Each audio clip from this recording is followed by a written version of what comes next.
kembali lagi bersama saya Saidatul Aziza dengan NIM 221330099 dari kelas KPI 4C. Baik, saya akan kembali mereview mata kuliah penulisan berita dan artikel yang diampu oleh Bapak Adi Kusuma, SIKOM MSI.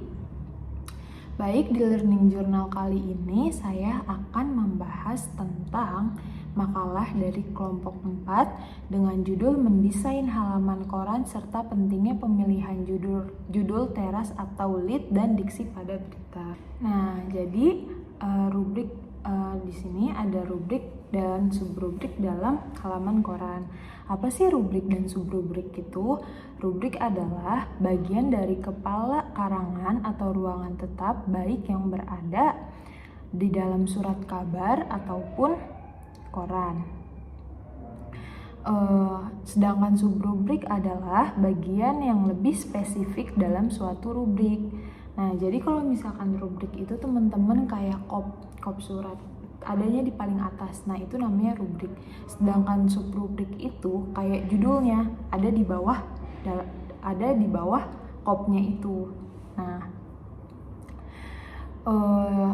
selanjutnya ada menentukan rubrik dan subrubrik. Ada 6 tahap nih teman-teman untuk menentukan rubrik dan subrubrik.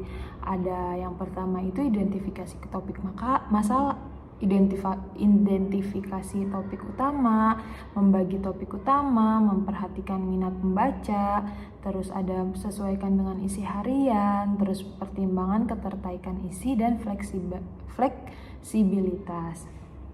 Nah, selanjutnya itu ada judul berita. Apa sih yang dimaksud judul berita itu? Judul berita adalah identitas berita. Jadi kalau misalkan ada berita tanpa judul, itu kayak nggak menarik. Itu tuh berita apa gitu. Kita juga ngelihatnya kayak kok berita nggak ada judulnya gitu. Jadi kita belum tahu nih apa sih yang ada dalam berita tersebut kalau misalkan nggak ada judulnya gitu. Nah, selanjutnya itu ada fungsi dan jenis-jenis judul berita nih teman-teman. Yang pertama itu ada fungsi judul berita. Nah, fungsi judul berita itu ada 4 teman-teman. Yang pertama itu untuk menarik minat pembaca, yang kedua itu ada merangkum isi berita, yang ketiga itu ada melukiskan suasana berita, dan yang terakhir itu menyerasikan perwajahan surat kabar. Nah, selanjutnya itu ada jenis-jenis berita.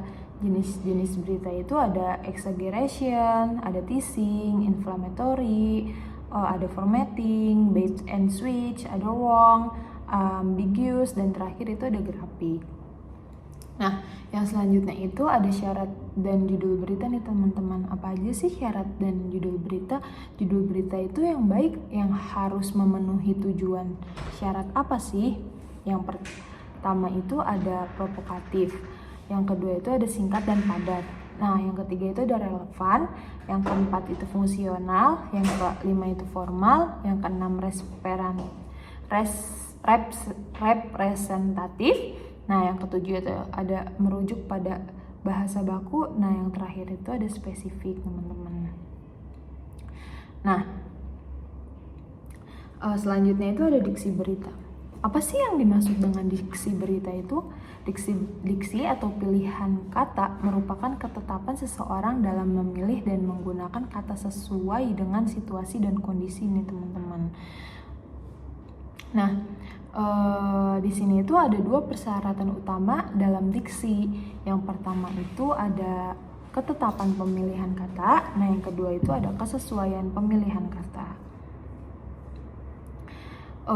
Contoh diksi pada berita itu ada misalkan pada judul berita tersebut wartawan menggunakan variasi diksi, yaitu kata lawas atau judul. Lawas itu artinya terkait dengan zaman dulu, sedangkan kata jadul itu sendiri akronim atau singkatan kata dari zaman dulu gitu.